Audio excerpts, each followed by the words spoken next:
en 2018. Et c'est alors là où j'ai commencé à noter certaines incohérences.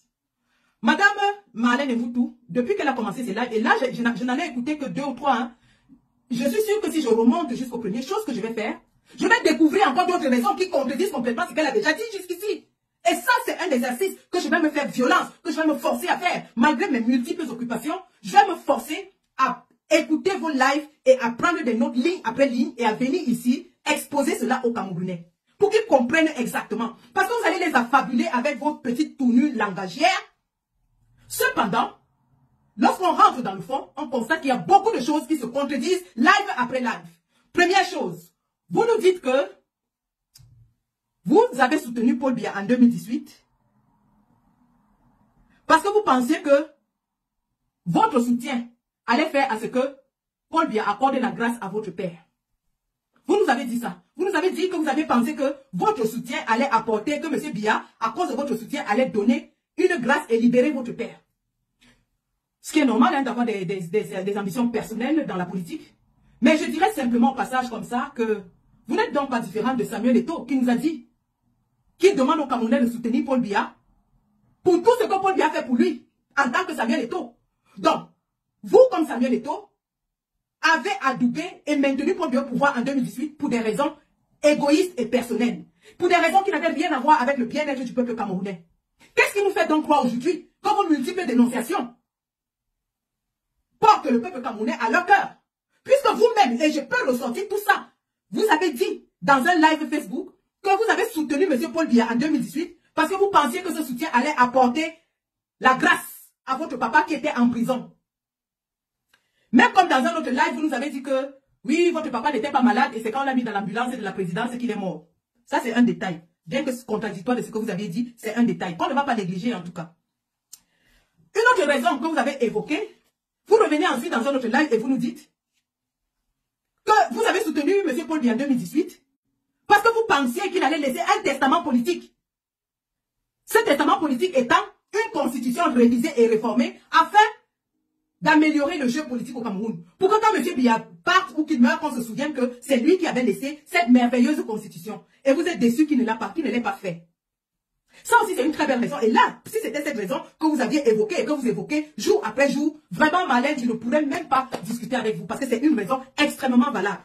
Sauf que je vais questionner cette raison pour le fait que vous-même encore dans un live, je crois hier ou avant-hier, vous nous avez dit que de nombreuses études scientifiques démontrent que un homme à plus de 80 ans perd plus de 70% de ses capacités intellectuelles. Madame Marlène, en 2018, M. Paul Biya avait, je crois, 86 ans. Donc vous, la grande intellectuelle qui nous sortait toutes ces théories aujourd'hui, vous ne saviez pas en 2018 que Paul Biya a longtemps passé les 80 ans, il a 86 ans, et donc de ce fait, il a déjà perdu plus de 70% de ses capacités intellectuelles. Mais vous pensez quand même que malgré cela, il pourra faire un testament politique et laisser et modifier la constitution. Mais Madame Marlène, vous ne parlez pas aux Zembouks. Vous parlez à des personnes qui ont un minimum d'intelligence. Soyez cohérents dans ce que vous dites. Donc cette raison que vous évoquez aujourd'hui, qui pourtant est une raison très valable, vous-même encore vous la battez en brèche en disant que dans votre live adressé au monsieur du RDPC il y a 2 jours, qu'un homme de 80 ans a déjà perdu plus de 70% de ses capacités intellectuelles et que si en plus à côté de cela, il a une femme qui est illettrée, il ne sert plus à rien et c'est pour ça que vous voulez que Paul Biya parle. Mais je vous rappelle donc qu'en 2018, Paul Biya était à 86 ans. Votre cerveau était où à ce moment-là? Vous l'aviez emprunté à quelqu'un parce qu'aujourd'hui vous nous sortez toutes les théories qui peuvent faire partie Paul Biya. Mais en 2018, vous n'aviez pas ces théories. Vous n'aviez pas ces théories. Troisième, et je vais revenir là-dessus. Hein. Troisième raison, vous dites que vous pensez que vous vouliez en 2018 que Paul Biya gagne les élections parce que vous pensiez qu'il va développer le Sud et plus particulièrement le Dja et Lobo. Et il ne l'a pas fait. Donc, ça, ce sont les 3 raisons qui, jusqu'aujourd'hui, vous avez donné pour justifier votre soutien à Paul Biya. Mais, Madame Marlène Mvoutou, en 2018, Paul Biya avait déjà fait 39 ans au pouvoir. Je dis bien 3 décennies, presque 4 décennies au pouvoir.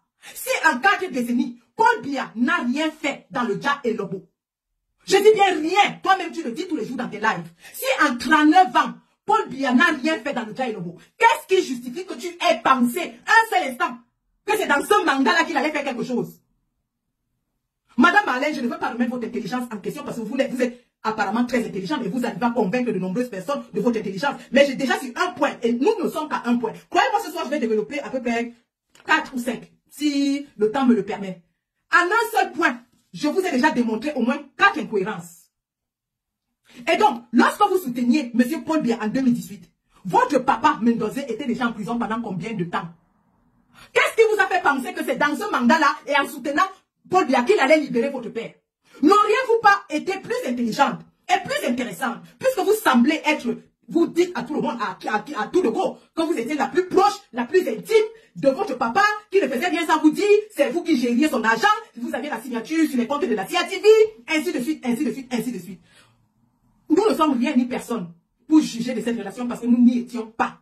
Nous acceptons ce que vous nous dites. Vous étiez la plus proche, la plus intime. Vous connaissez toutes ces maîtresses, tous ces enfants, tout ce qu'ils faisaient. Admettons-le.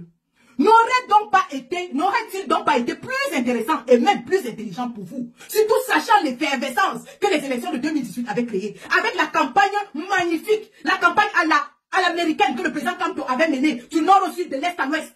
Il a parcouru tout l'ensemble du territoire camerounais. Vous-même, vous avez vu l'effervescence que la candidature du président Kamto allié à Maître Akere Mouna avait créé. N'aviez-vous pas, du haut de votre aussi grande intelligence, pensé qu'en ce moment-là, vous auriez dû profiter, puisque vous nous dites que vous êtes réaliste politique et réaliste, vous auriez donc dû profiter en ce moment pour sauter dans le train du changement et aider à faire basculer le régime en ce moment-là et sauver la vie de votre père.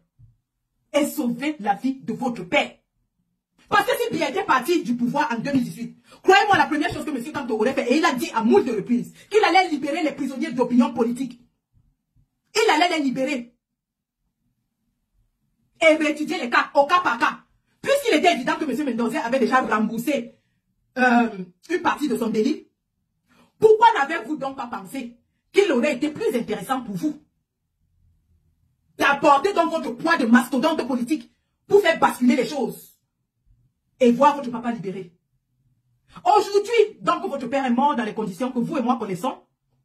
Comment parvenez-vous à dormir, sachant qu'avec toute l'intelligence extra-humaine que vous avez, avec toute l'influence politique que vous avez, avec tous les pouvoirs que vous vous octroyez, vous auriez pu faire quelque chose pour que ce monsieur soit libéré?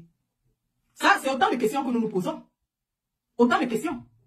Donc, ça c'était le premier point, hein, concernant votre soutien à Paul Biya en 2018.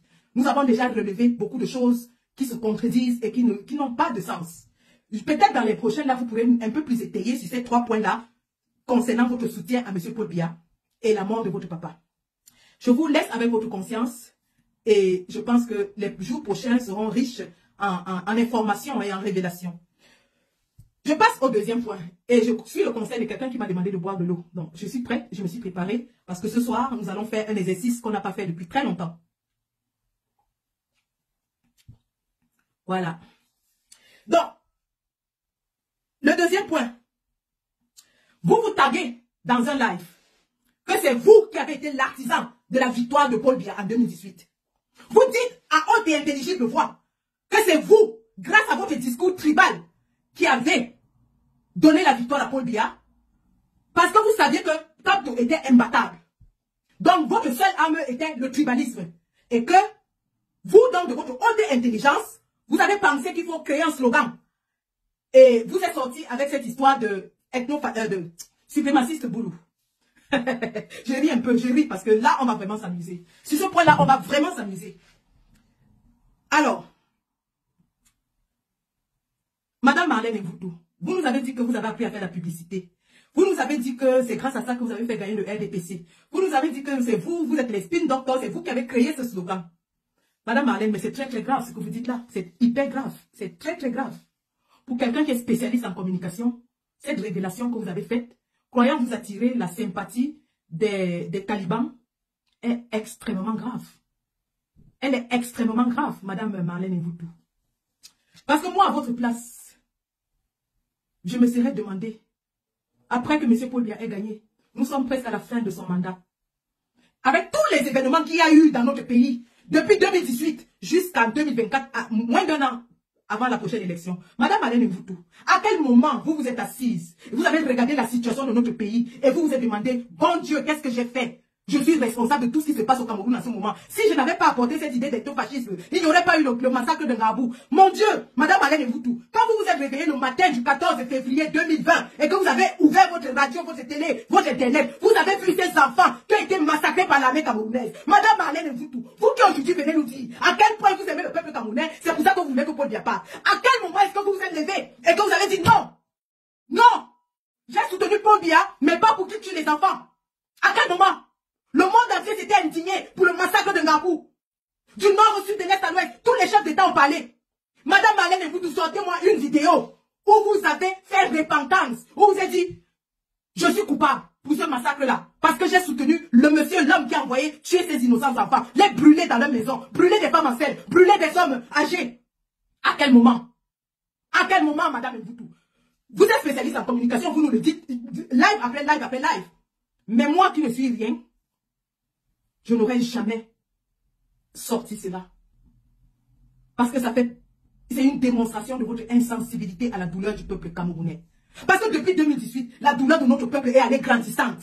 Madame Marlène Mvoutou, à quel moment depuis 2018, vous vous êtes levé et vous avez dénoncé le massacre de la petite fille à Limbe?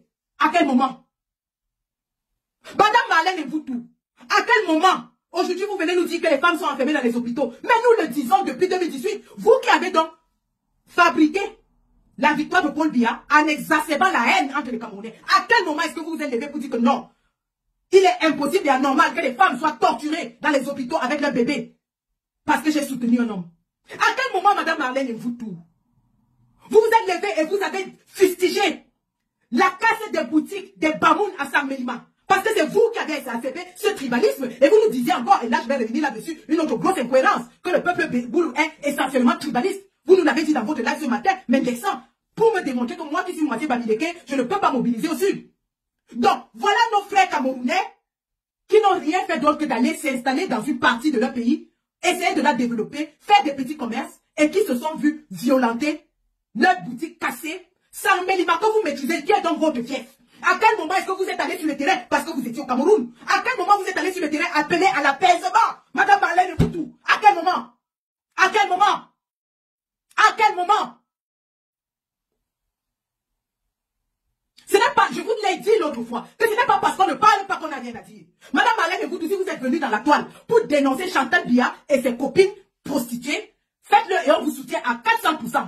Mais si vous voulez vous amuser à vouloir perturber notre combat, vous allez nous trouver en face.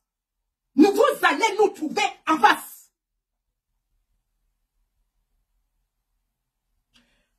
Donc, Madame Marlène Mvoutou nous a dit que c'est elle l'artisane de la victoire de Paul Biya. Paul Biya n'avait pas de programme, il n'a pas fait de campagne. Et comme ils ont vu que le programme de camp était très bien étoffé, c'est elle-même qui le dit. Le programme de camp était étoffé et qu'elle a lu ce programme, elle a constaté qu'il avait consulté des experts.